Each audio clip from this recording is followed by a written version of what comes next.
Alors le challenge 48 heures chrono, c'est un challenge où il y a un annonceur qui vient pour nous donner un brief avec une problématique à laquelle on doit répondre en 48 heures. Et les enjeux donc, de ce challenge, c'est déjà dans un premier temps le fait qu'on ait un timing qui est très serré.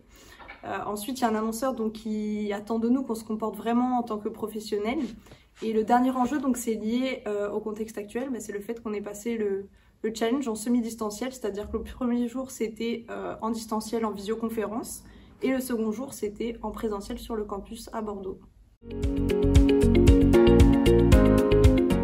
L'annonceur de ce workshop, c'était Ponant. Du coup, c'est un organisateur de croisières de luxe.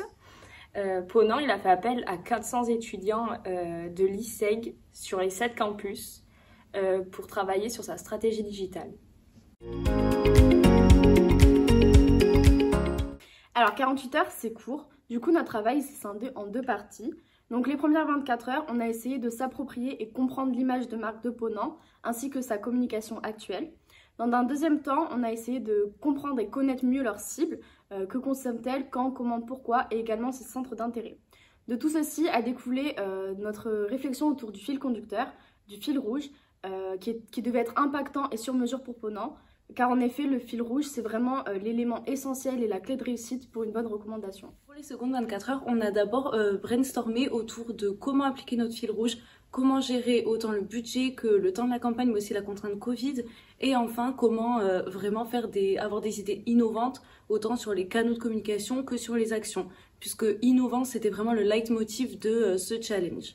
Ensuite, on a vraiment dû construire en fait toutes ces idées-là, et ce qui est très important, c'est de savoir déléguer le travail.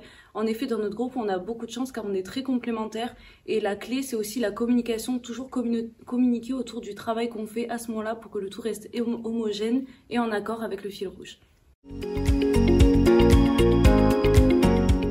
Alors selon moi, une bonne équipe, déjà, c'est une équipe qui communique bien, qui n'a pas peur de donner ses idées et ses opinions. Quand une chose ne va pas, c'est important de le souligner. Aussi, ce qui est complémentaire avec ça, c'est important d'être à l'écoute les uns les autres pour pas laisser une personne toute seule dans son coin. Le but d'une équipe, c'est d'être soudé, et ça, c'est très important. Ensuite, c'est aussi avoir le sens du détail. En général, ça peut faire la différence, et je trouve qu'on est pas mal dans cette dynamique-là. Ensuite, c'est de savoir remettre son travail en question. Dans des moments de doute ou dans des moments où on est peut-être un peu trop sûr de nous, c'est bien de se remettre en question, de savoir si c'est réellement bien et c'est vraiment cohérent. Ensuite, ce qui est très important aussi, je pense, c'est d'être déterminé et de savoir se remotiver quand il y a des baisses de motivation dans l'équipe et de remotiver tout le monde.